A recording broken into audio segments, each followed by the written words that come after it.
Welcome back to crazy Rohi channel. ఈరోజు మన special వచ్చేసి వినాయక చవితి అయితే వస్తుంది కదండి. సో వినాయక చవితి కోసం ఆ రోజు తొందరగా ఫాస్ట్గా అయిపోయే నేను 12 రకాల ప్రసాదాలు అయితే చూపించబోతున్నానండి. ఇవి చాలా చాలా ఈజీగా మన టైం సేవింగ్ అవుతుంది, గిన్నెలు కూడా ఎక్కువ పట్టవన్నమాట. సో ఆ విధంగా అయితే నేను ఈరోజు ఈ ప్రసాదాలు అనేది చేసి చూపించబోతున్నాను.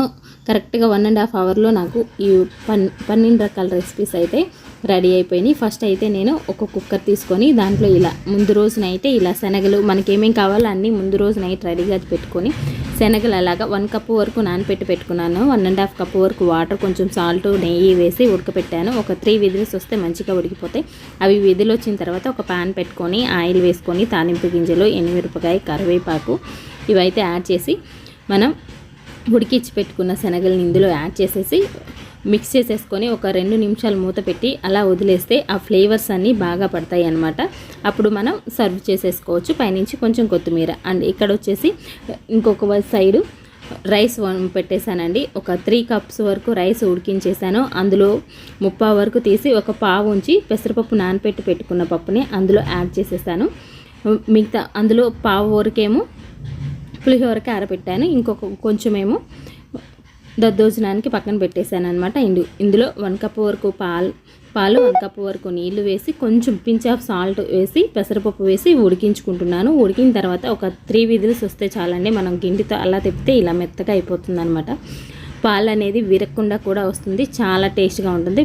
ఒక్కసారి అయితే ఇలా ట్రై చేయండి. బెల్లం పొంగలి మనకి విరగకుండా అనేది వస్తుంది. 1 కప్పు వరకు బెల్లం అయితే తీసుకున్నాను. అండ్ ఇంకొక కప్పు పాలు అనేది యాడ్ చేసి బెల్లం కరిగేంత వరకు ఉంచితే సరిపోతుందన్నమాట. ఎక్కువ టైం మనకేం పట్టదు. బెల్లం కరిగేంత వరకు ఉంచేసి నేతిలో జీడిపప్పు, డ్రై ఫ్రూట్స్ ఇలా వేయించుకొని మనం ఇందులో మిక్స్ చేసేసుకొని స్టవ్ ఆఫ్ చేసుకుంటే సరిపోతుంది. పొంగల్ రెసిపీ అనేది రెడీ అయిపోతుంది అనమాట. సో పాలు అనేది విరగకుండా మనకి పొంగలన్నం అనేది రెడీ అయిపోయింది. ఇంకొంచెం ఒక 2 స్పూన్స్ వరకు నెయ్యి అనేది యాడ్ చేశాను. టేస్ట్ అనేది బాగుంటుంది కదా నెయ్యి ఎక్కువ వేసుకుంటే. ప్రసాదాలు అంటేనే మనం నెయ్యి ఎక్కువ యూజ్ చేస్తాము. అండ్ ఇక్కడ వచ్చేసి ఇంకొక పాన్ పెట్టేసుకొని అందులో 1 కప్పు వరకు బెల్లం తురుగు వేసుకొని కొంచెం 1/2 కప్పు వరకు వాటర్ వేసుకొని జస్ట్ బెల్లాన్ని అయితే కరిగించుకున్నానండి. కరిగించుకొని ఇలా స్ట్రెయిన్ చేసేసుకొని ఇక్కడ 1 కప్పు వరకు బియ్య పిండిని అయితే యాడ్ చేస్తున్నాను. పించ్ ఆఫ్ సాల్ట్ అనేది ఏ స్వీట్లో అయినా మనం యాడ్ చేయాలి. శనగలు నానపెట్టి పెట్టేసుకున్నాం కదా, అందులో శనగలు వేసి అవి ఒక పావు వరకు ఉడికిన తర్వాత బియ్య పిండి అనేది యాడ్ చేసుకోవాలి. కొంచెం నెయ్యి వేసుకుంటూ ఇలా మిక్స్ చేసేసుకోవాలండి. మనకి మెత్తగా ఇది కుడుములు, ఉండ్రాళ్ళు, మోదకాలు ఇలా మనకి ఏ షేప్ కావాలంటే ఆ షేప్ చేసుకోవచ్చు అనమాట. ఇదే పిండితో మనం 5 రకాల షేప్స్ వరకు చేసుకోవచ్చు. బట్ నేను ఇక్కడ వచ్చేసి ఒక 3 రకాల షేప్స్ వరకు అయితే మీకు చూపిస్తున్నాను. ఫస్ట్ వచ్చేసి మనం ఇలా కొంచెం పిండి తీసుకొని చేత్తో అలా ఒత్తుకుంటే మన ఫింగర్స్ పడతాయి కదా. సో అలాగా ఒక టైపు, ఇంకొకటేమో ఉండ్రాళ్ళలాగా, ఇంకో రకం అప్పల్లాగా, ఇలా ఈ 3 టైప్స్ అయితే చేస్తున్నాను. సేమ్ ఇదే మోదకాల్లాగా చేసుకోవచ్చు అనమాట. బట్ ఆ రెసిపీ అయితే నేను ఇక్కడ సేమ్ ఇదే పిండితో మనం చేసుకోవచ్చు. ఇలా పిండినంతని ఇలా 3 షేప్స్ చేసేసుకొని ఆవిరికైతే ఇలా ఉడికించేసుకుంటున్నానండి. ఇలా అన్నీ ఒక ప్లేట్లోకి సర్దేసి కరెక్ట్గా 15 మినిట్స్ టైం పెట్టుకొని ఉడికించుకుంటే సరిపోతుందనమాట. అండ్ ఇంకొక బౌల్ తీసుకొని 1 కప్పు వరకు వాటర్, 1 స్పూన్ నెయ్యి, పించ్ ఆఫ్ సాల్ట్ అండ్ కొంచెం బెల్లం వేసి దీన్ని ఉడికించుకోవాలి. ఇక్కడ మనం ఉండ్రాళ్ళు, పాలతాలికల కోసం పాయసం చేస్తున్నాం. ఇది ఒక పిండి చేసుకుంటే చాలు, మనం 2 రకాలు చేసేసుకోవచ్చు అనమాట. ఇక్కడ ఇదే పిండితో ఆ పైన పిండి మనకి మరీ స్వీట్ లేకపోతే అంత బాగోదు కదా, అందుకనేసి కొంచెం స్వీట్ ధనం కోసం ఒక 2 స్పూన్స్ వరకు బెల్లాన్ని అయితే యాడ్ చేసుకొని ఇక్కడ వీడియోలో చూపిస్తున్న విధంగా అయితే రావాలండి. తర్వాత మనం ఇంకొక స్పూన్ నెయ్యి కూడా యాడ్ చేసేసుకొని చల్లారిన తర్వాత ఇలా పిండిని మెత్తగా పాముకోవాలన్నమాట. ఇలా పాముకున్న తర్వాత వీటిని ఉండ్రాల్లాగా, పాలతాలికలాగా అయితే రెడీ చేసుకోవాలి. నేను 2 పార్ట్స్గా చేసేసుకొని సగమేమో ఉండ్రాళ్ళు, సగమేమో పాలతాలికలాగా చేసేసుకున్నాను. పిండి మొత్తాన్ని ఇలా రెడీ చేసేసుకొని పక్కన అయితే పెట్టేసుకుంటున్నానండి. సో వీడియోలో చూపిస్తున్న విధంగా ఇలా మొత్తం పిండిని అయితే నేను కొంచెం పిండి తీసుకుంటూ ఇలా పాలతాలికలు ఉండ్రాల్లాగా చేసుకున్నానండి. ఉండ్రాళ్ళ కోసం ఫస్ట్ అయితే రెడీ చేస్తున్నాను. ఒక పాన్ తీసుకొని అందులో 4-5 టేబుల్ స్పూన్స్ వరకు నెయ్యి తీసుకొని డ్రై ఫ్రూట్స్ వేయించి పక్కన పెట్టేసుకుంటున్నానండి. సో ఇదే ప్యాన్లో తర్వాత స్వీట్ రెడీ చేసేసుకోవచ్చు. బాదం, జీడిపప్పు, మన దగ్గర ఇంకా ఏ డ్రై ఫ్రూట్స్ ఉంటే అవి వేసుకోవచ్చు అనమాట. అన్ని స్వీట్సే కాబట్టి స్వీట్స్లోకి అన్నిటికీ సరిపడా ఒకేసారి అయితే ఇలా వేయించేసుకుంటున్నాను. అలా బౌల్లో తీసి పక్కన పెట్టేసుకొని అదే బౌల్లో 1 కప్పు వరకు బెల్లం, 1/2 కప్పు వరకు వాటర్ వేసుకొని బెల్లాన్ని కరిగించేసుకుంటున్నాను. బెల్లాన్ని కరిగిన తర్వాత అలా స్టెయిన్ చేసుకొని ఆ వాటర్లో మనం ఆల్రెడీ ఉండ్రాల్లాగా చేసి పెట్టుకున్నాం కదా, ఆ ఉండ్రాళ్ళన్నీ అందులో వేసేసుకొని అండ్ కొంచెం పచ్చెనపప్పు కానీ సగ్గుబియ్యం కానీ యాడ్ చేసుకోవచ్చు అనమాట. నానబెట్టి పెట్టుకొని నేను వచ్చేసి ఇక్కడ పచ్చెనపప్పు అయితే యాడ్ చేస్తున్నాను.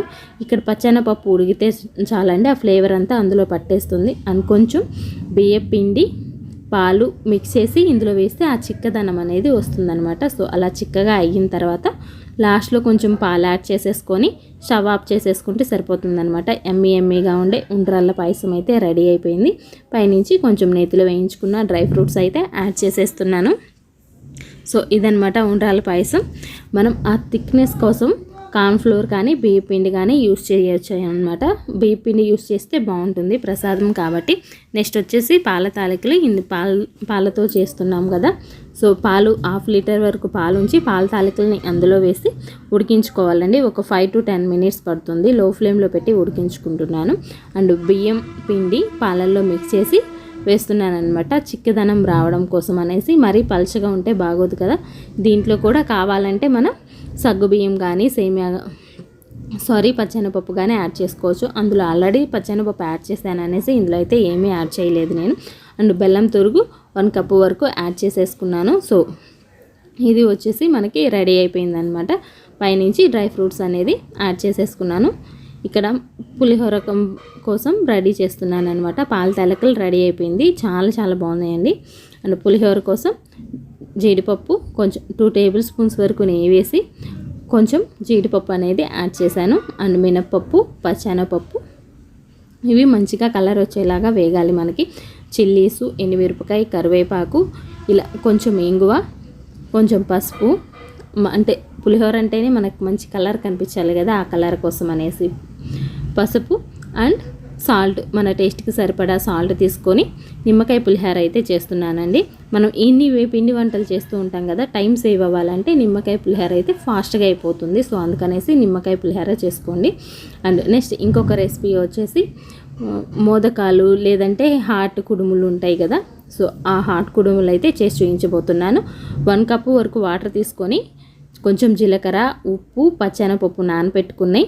అండ్ ఈ రవ్వను వచ్చేసి ముందుగా మనం బియ్యంని ఆరపెట్టైనా వేసుకోవచ్చు, లేదంటే అప్పటికప్పుడు బియ్యాన్ని గ్రైండ్ చేసుకుంటే రవ్వగా తీసుకుంటే సరిపోతుందన్నమాట. మనకి ఇలాగ మంచిగా ఉడికేంత వరకు ఇలా అయితే ఉడికించేసుకోవాలి. ఉడికించి దీన్ని పక్కన పెట్టేసుకుంటున్నానండి. ఆ చల్లారేలోపు ఇక్కడ నేనైతే స్వీట్ అనేది రెడీ చేసుకుంటున్నాను అన్నమాట. రవ్వ కేసరి. ఈ రవ్వ కేసరి ఈ ప్లేస్లో మనం బొంబాయి రవ్వ చేసుకోవచ్చు, లేదంటే గోధుమ రవ్వతో అయినా చేసుకోవచ్చు. నేనైతే గోధుమ రవ్వతో చేసుకుంటున్నాను. నేతిలో బాగా వేయించేసేసి దీన్ని ఒక బౌల్లోకి అయితే తీసుకుంటున్నాను. సో ఇలా ఒక బౌల్లోకి తీసుకున్న తర్వాత మనం ఏ కప్పుతో అయితే రవ్వ తీసుకున్నామో అదే కప్పుతో బెల్లం తీసుకొని ఆ కప్పుతో 1/2 కప్పు వరకు వాటర్ తీసుకొని బెల్లాన్ని అయితే ఇలా కరిగించేసుకోవాలండి. ఇలా కరిగిన తర్వాత బెల్లాన్ని స్టెయిన్ చేసేసుకోవాలన్నమాట. స్టెయిన్ చేసేసుకున్న తర్వాత అందులోనే ఇంకొక 2 కప్స్ వరకు వాటర్ తీసుకొని రవ్వ ఉడకడానికి మనం 1కి 2 తీసుకోవాలన్నమాట. సో నేను 1కి 2 కప్పులు వాటర్ అయితే తీసుకొని ఇలా ఉడికించేసుకుంటున్నాను. సో ఇలా మూత పెట్టేసి ఒక 10 minutes వరకు వదిలేస్తే అది ఉడుకుతుంది. ఈలోపు మనం రెడీ చేసి పెట్టుకున్న దాన్ని హాట్ కుడుములు ఉన్నాయి కదా, దానికోసం అవి అయితే మనకి చల్లగా అయిపోయింది. ఈలోపు ఇలా ఉండలాగా చేసేసుకుంటున్నాను. సో మొత్తం పిండినంతా ఇలా ఉండ్రాల్లాగా చేసుకున్నాము. అవి ఉండ్రాలు చేసుకునేలోపు ఇక్కడ మనకి దగ్గర అయిపోయింది కేసరి. సో ఇదంతా మంచిగా ఇలాగ ఆయిల్ రిలీజ్ అవుతుంది కదా, నెయ్యి అంతా ఒక పక్కకి రిలీజ్ అవుతుంది కదా, ఆ టైంలో డ్రై ఫ్రూట్స్ అనేది యాడ్ చేసేసుకుంటే సరిపోతుంది. దీన్ని ఇప్పుడు ఒక సర్వింగ్ బౌల్లోకి తీసేసుకుందాము.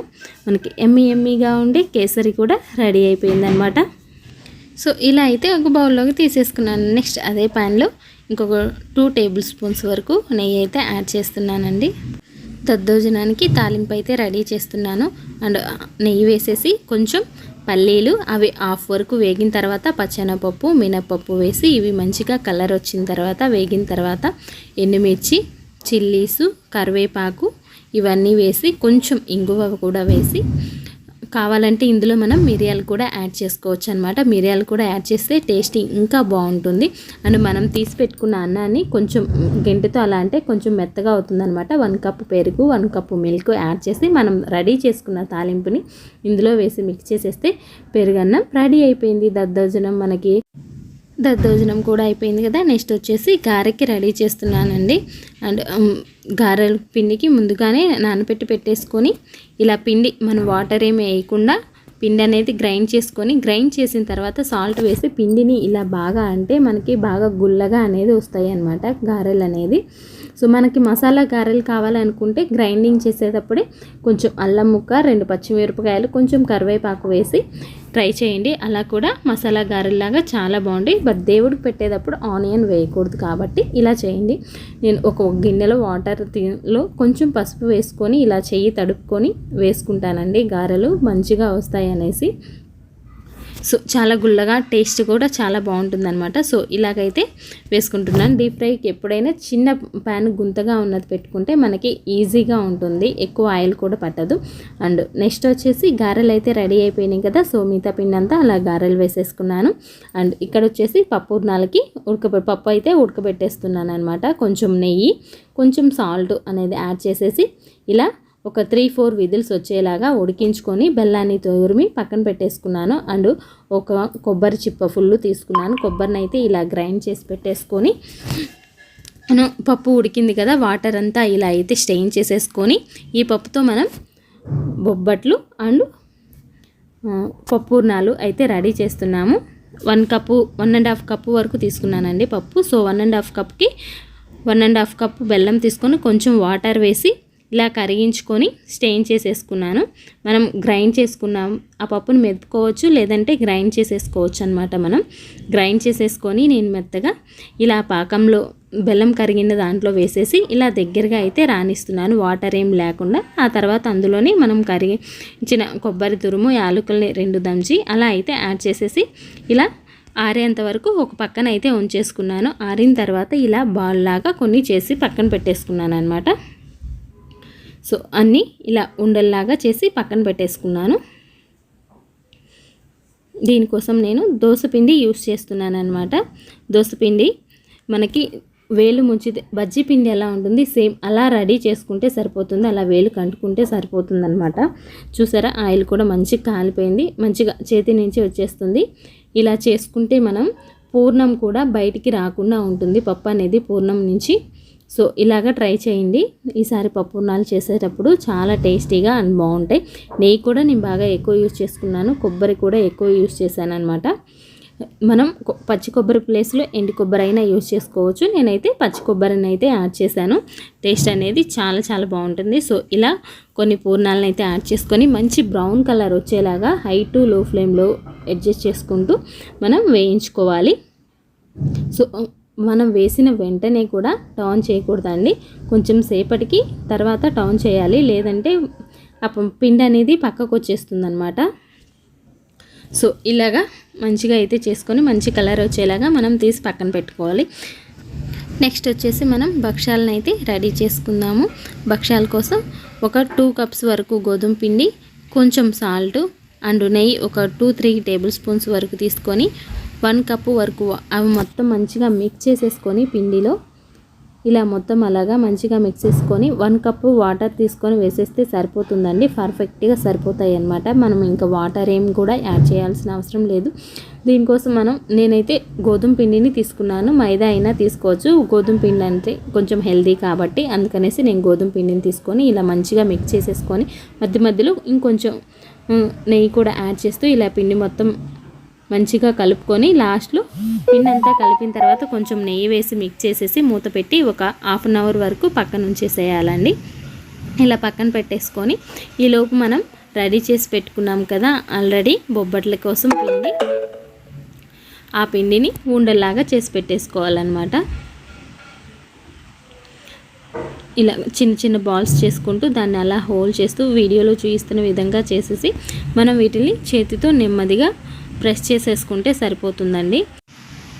కొంచెం పలుచగా అయితే నేర్పుకుంటున్నాను. అన్నీ ఇలాగా రెడీ చేసేసుకుంటున్నాను అండి. ఇప్పుడు నేతితో కాల్చుకుంటే ఎమ్మిగా ఉండే బొబ్బట్లు అయితే రెడీ అయిపోయాయి. వినాయకునికి ఎంతో ఇష్టమైన 12 రకాల ప్రసాదాలు చాలా తొందరగా అండ్ ఈజీగా చేసుకునేలాగా చేసి చూపించాను కదా. సో మీ అందరికి కనుక ఈ రెసిపీస్ కనుక నచ్చినట్టయితే నాకు కమెంట్ బాక్స్లో కమెంట్ చేయడం మాత్రం అస్సలు మర్చిపోవద్దండి.